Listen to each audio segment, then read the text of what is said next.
अस्सलाम दोस्तों, inside with मौज़ूफ़ Fakhar में खुशामदीद। 16 जुलाई को क्या होगा, ये एक अहम सवाल है और अब यकीनी तौर पर जानना चाहेंगे कि जनाब न सलाम न दुआ अचानक ही 16 तारीख को क्या होगा से आगाज़ करती है। बड़ा ही अनोखा आगाज़ है। आगाज़ यकीनी तौर पर अनोखा है क्योंकि 16 जुलाई या उसके इर्द-गिर्द कुछ ऐसा होने जा रहा है जो बहुत ही ज़्यादा जिसे हम कह सकते हैं कि चौंका देने वाला होगा। और 16 जुलाई के इर्द-गिर्द होने वाले जो फ़ैसले हैं वो बराह रास्त जाकर पाकिस्तान की ताकतवर तरीन फ़ौज के साथ जाकर जुड़ते हैं और पाकिस्तानी फ़ौज इस वक़्त न्यूट्रल बनने के चक्कर के अंदर अगर आप गौर करें तो वो सुल्तान रही बनती जा रही है। कोशिश उनकी ये थी कि वो सियासत के अंदर मुदाखलत ना करें और उन्होंने किसी हद तक अपने आप को न्यूट्रल साबित करने के लिए जो मामलात हैं उससे अपने आप को अलग किए रखा। लेकिन उसके बाद 9 मई हुआ और 9 मई एक ऐसा वाक़या है जिसको फ़ौज कम अज़ कम भुलाने के लिए तैयार नहीं है और यही वजह है कि उसके नतीजे में होने वाले इक़दामात पर जो सारे का सारा बोझ आया है वो पाकिस्तान की हुकूमत पर आने की बजाय पाकिस्तान की मिलिट्री एस्टैब्लिशमेंट पर आया है और उसके नतीजे में वो तमाम लोग जो इमरान खान साहब या उनकी जमात या उनसे हमदर्दी रखते हैं, उनके नज़दीक इस वक़्त जो सुल्तान रही है वो जनरल आसिम मुनीर साहब ही हैं। और इस सारी सिचुएशन ने एक नया रुख इख्तियार कर लिया है जैसे-जैसे ही जो हालात हैं वो एक क्लैरिटी की तरफ जा रहे हैं और उसके साथ-साथ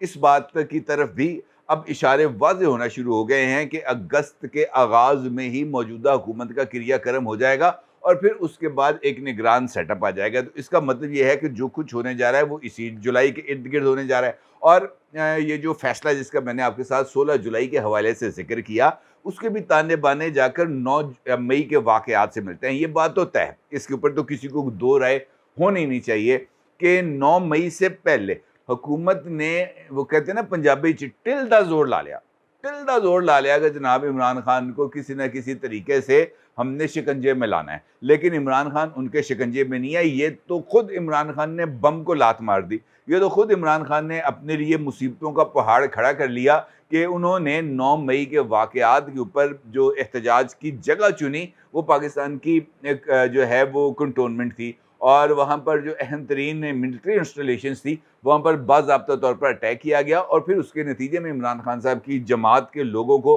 हाथ खड़े करना पड़े, तौबा-तौबा करनी पड़ी, नाक से लकीरें निकालना पड़ी और इमरान खान साहब से अलहदगी का इज़हार करना पड़ा। लेकिन इसके बावजूद भी इमरान खान साहब के ख़िलाफ़ किसी तरह का कुछ सख्त एक्शन होता हुआ नज़र नहीं आया और यही वजह है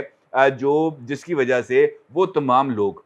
जो ये समझते थे कि 9 मई के वाक़यात के बाद इमरान खान अब गया या कब गया, अब गया या कब गया, अब जेल जाएगा, कल जो है जनाब सज़ा होगी, परसों जनाब उसको टूंग दिया जाएगा। इस तरह के लोगों के ज़हन के अंदर कुछ तवक्कुआत डेवलप हुई, लेकिन वो तवक्कुआत का पूरा ना होना इस वक़्त की जो सिचुएशन बन रही है वो उसकी तरफ अक्कासी कर रहा है और ख़ास तौर पर पाकिस्तान की अदलिया ने इस मामले के अंदर बहुत ही बड़ा रोल प्ले किया, इसके अंदर कोई दो राय नहीं। हालिया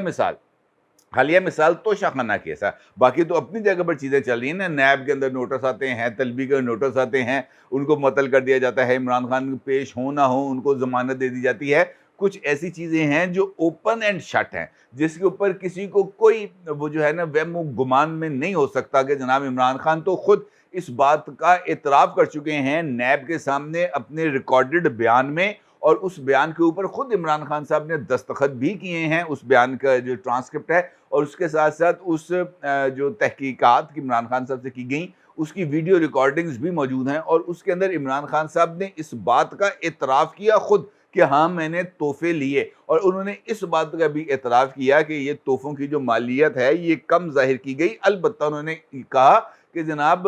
ये वाला जो सवाल है कि कौन-सा तोहफ़ा ज़ाहिर किया गया, कौन-सा तोहफ़ा ज़ाहिर नहीं किया गया, ये सवाल मेरे मिलिट्री सेक्रेटरी से पूछें। यानी यहाँ पर भी इमरान खान साहब ने किसी न किसी तरीके से किसी न किसी फ़ौजी के गले के अंदर ही जो है ना वो तोक डालने की कोशिश की। वो जो ब्रिगेडियर साहब थे उन्होंने ऑलरेडी अपना एक स्टेटमेंट रिकॉर्ड करा दी थी जिसके अंदर उन्होंने वो तमाम चीज़ें नैब को बता दी थी कि कौन-कौन से तोहफ़े उनको मिले थे और कौन-कौन से तोहफ़े बगैर किसी जो है असेसमेंट के इमरान खान साहब घर ले गए थे। एनीवे ये तोशाखाना केस भी इसी हवाले से बहुत ज़्यादा इम्पोर्टेंस इख्तियार करता चला जा रहा है, क्योंकि ये जो 16 जुलाई के आसपास भी इसी केस की कुछ आपको जो है ना वो बाज़गश्त सुनने को मिलेगी। अभी रिसेंटली इमरान खान साहब ने क्या किया? इमरान खान साहब ने तोशाखाना के केस के काबिल समाअत होने पर एक जो पिटीशन थी वो दायर की थी इस्लामाबाद हाई कोर्ट में, और जब इस्लामाबाद हाई कोर्ट ने समाअत को मुकम्मल कर लिया और फैसला महफूज कर लिया, तो इमरान खान साहब ने chief justice Islamabad high court को चैलेंज कर दिया और उन्होंने कहा कि जनाब ये बंदा मेरे केसेस ना सुने, क्योंकि ये बाइस्ड है और मेरे खिलाफ बुग्ज रखता है, लिहाजा ये जो केस है ये इनकी तरफ से नहीं सुना जाएगा। और फिर उन्होंने इसी मामले को चैलेंज कर दिया सुप्रीम कोर्ट ऑफ पाकिस्तान। अब जो है इसी दौरान जो महफूज फैसला था वो जारी कर दिया गया, जिसके अंदर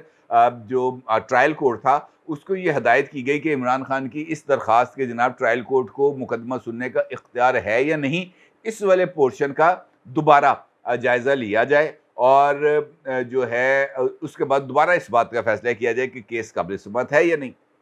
7 दिन का वक्त दिया गया। अब इमरान खान साहब की कोशिश थी और इमरान खान साहब की लीगल टीम की कोशिश थी कि इस मामले को किसी न किसी तरीके तक पीर यानी जो कल का दिन है उस तक मौखर कर दिया जाए, ताकि सुप्रीम कोर्ट के अंदर जो गैंग ऑफ 5 है वो किसी न किसी तरीके से इस केस को टेकअप करे, बेंच बना दे। इस्लामाबाद हाई कोर्ट और ट्रायल कोर्ट दोनों को पाबंद कर दिया जाए या उनके जो दायरा कार है उसको महदूद कर दिया जाए और स्टे ऑर्डर मिल जाए, ताकि इमरान खान साहब के लिए कुछ ज़िंदगी आसान हो जाए। अब ट्रायल कोर्ट वालों को भी इस बात का पता था। जज हुमायूं दिलावर साहब जो हैं वो देख रहे थे और उन्होंने रिमार्क्स दिए बाज़ाब्ता तौर पर, जब बैरिस्टर गौहर बार बार इल्तवा मांग रहे थे। एक दिन इल्तवा दिया गया, दूसरे दिन इल्तवा मांगा, दूसरे दिन दिया गया, तीसरे दिन इल्तवा मांगा, तीसरे दिन दिया गया, चौथे दिन फिर इल्तवा मांगा गया। तो उन्होंने कहा जनाब अब तक इस केस में आप लोग 27 मरतबा इल्तवा मांग चुके हैं और 27 पेशियों पर एक दिन भी असल मुकदमे की कार्रवाई आगे नहीं चल पाई, और एक मरतबा भी इस केस के अंदर इमरान खान को बारहा तलब किए जाने के बावजूद इमरान खान साहब पेश नहीं हुए। और उन्होंने कहा जनाब ख्वाजा हारिस साहब ने आना है पीर को, वो अलग बात है, आपका वकालतनामा भी जमा है बैरिस्टर गौहर साहब, आप दलाइल दें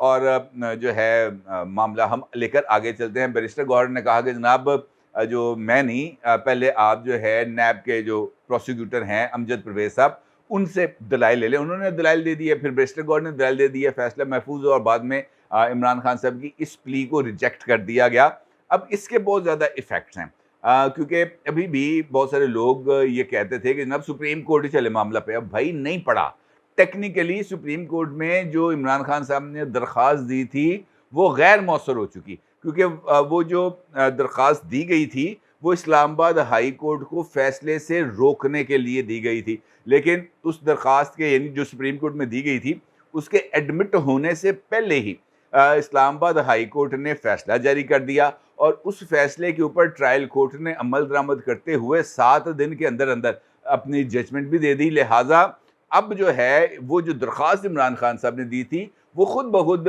इर्रेलेवेंट हो गई है, क्योंकि जिस मामले को रोकने के लिए दरख्वास्त दी गई थी उसके ऊपर फैसला भी हो गया और फैसले के ऊपर अमल दरामद भी हो गया। लिहाजा अब इमरान खान साहब को इस मामले पर दोबारा जो है वो दरख्वास्त देनी पड़ेगी और नए सिरे से देनी पड़ेगी, लेकिन अब उनको बराह रास्त सुप्रीम कोर्ट में जाने के बजाय दोबारा इस्लामाबाद हाई कोर्ट में आना पड़ेगा। ये भी एक अलग से लीगल प्रोसीजर है। कहने का मतलब ये है कि ये वो सारे का सारा नेक्सस है जो इमरान खान साहब उसको इस्तेमाल कर रहे हैं, और उस नेक्सस की मौजूदगी के अंदर इमरान खान अपने ऊपर चलने वाले किसी भी केस को जो है वो चलने ही नहीं दे रहे, और मुसलसल जो डिलेइंग टैक्टिक्स हैं उनका इस्तेमाल किया जा रहा है। और यही मामला इमरान खान की के जो ट्रायल है उसके ऊपर हो रहा है, जो 9 मई के वाक़यात पर है। अब 16 जुलाई का मामला भी आकर 9 मई के साथ जुड़ता है। इमरान खान साहब ने फ़ौजी अदालतों को के दायरे इख्तियार को चैलेंज किया है सुप्रीम कोर्ट ऑफ पाकिस्तान में, और सुप्रीम कोर्ट ऑफ पाकिस्तान ने ईद से पहले इस मामले की समातें भी की थी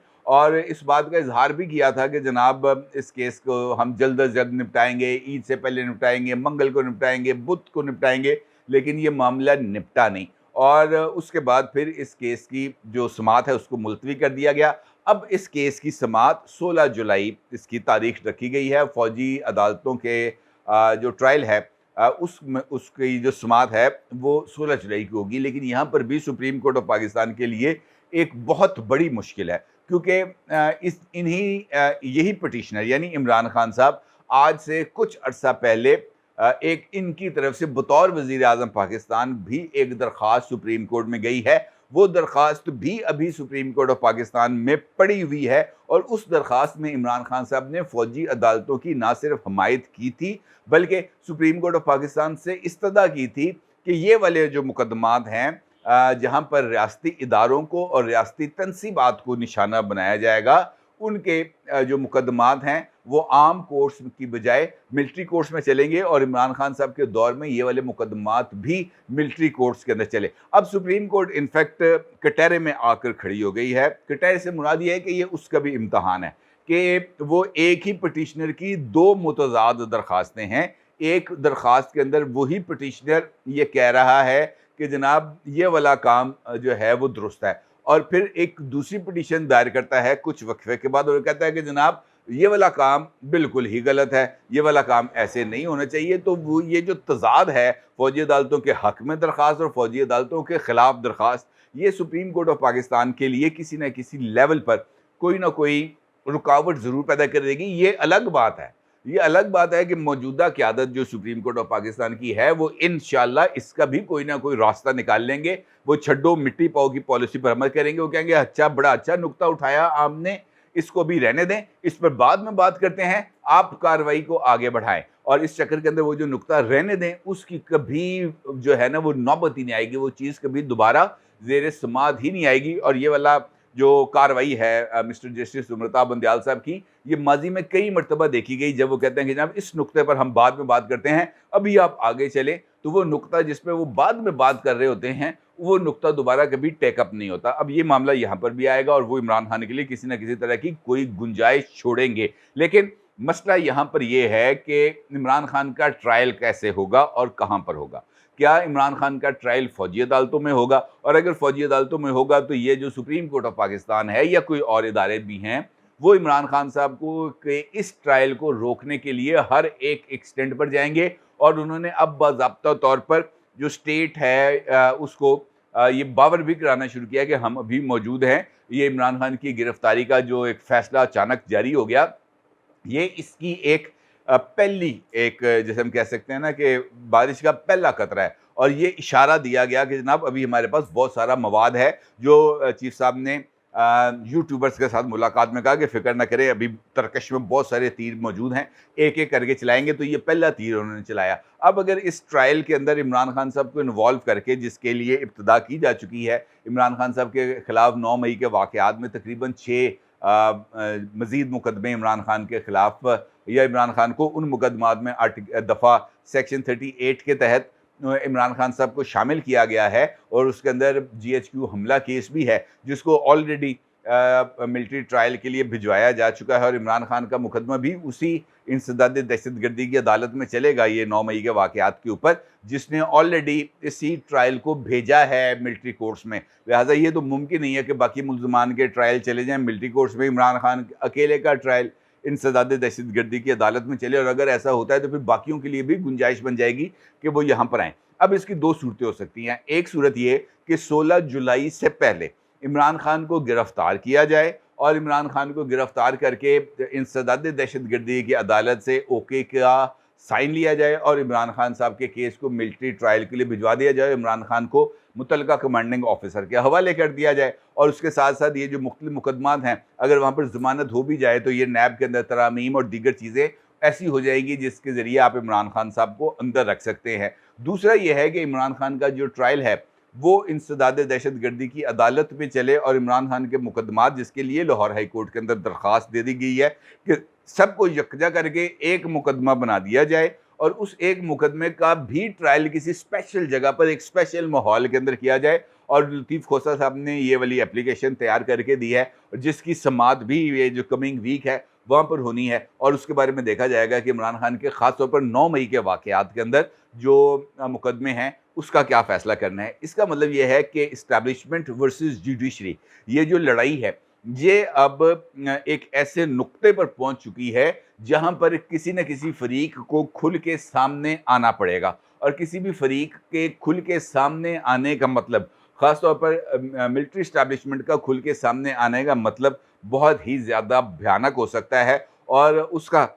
जो अगला नतीजा होगा वो इससे भी ज़्यादा ख़तरनाक हो सकता है, जो पाकिस्तान के आइन या पाकिस्तान के जमहूरी और आइनी इदारों के साथ होता है, माज़ी में जो हुआ है। खुदा ना करे कि ऐसा हो और ये जो तमाम स्टेक होल्डर्स हैं ये समझ जाएँ कि वो ये जो मिलिट्री एस्टेब्लिशमेंट है इस वक़्त वो अपनी बका की या अपनी जो प्रेस्टीज है उसकी लड़ाई लड़ी है, क्योंकि इमरान खान को माफ़ करने की ख़्वाहिश शायद वहाँ पर भी पाई जाती हो, लेकिन इस बात का खौफ उससे ज़्यादा है कि अगर इमरान खान को इस 9 मई के वाक़यात पर माफ़ी दे दी गई तो कल पीपल्स पार्टी है, जेयूआई है, मुस्लिम लीग नून है, टीएलपी है, कोई ना कोई ऐसे वाक़यात फिर दोबारा होते रहेंगे। आखिरकार किस-किस को माफ़ी दी जाएगी? लिहाज़ा मुस्तक़बिल में होने वाले वाक़यात की रोकथाम के लिए ज़रूरी है कि इस मर्तबा को इसके आगे बंद बाँधा जाए, इसको रोका जाए और इसके मुल्ज़िमों को ऐसी सज़ा दी जाए कि बाकी जमातें और बाकी जो पॉलिटिकल वर्कर्स हैं वो इस बात को ज़ेहन नशीन रखें कि जनाब यहाँ पर नहीं जाना। और यही वो नुक्ता है जिसने आखिर इस मामले को, इस पॉलिटिकल गेम को कुछ ज़्यादा उलझा के रख दिया है। अपनी राय का ज़रूर इज़हार कीजिएगा। आपका बहुत शुक्रिया। अल्लाह हाफ़िज़।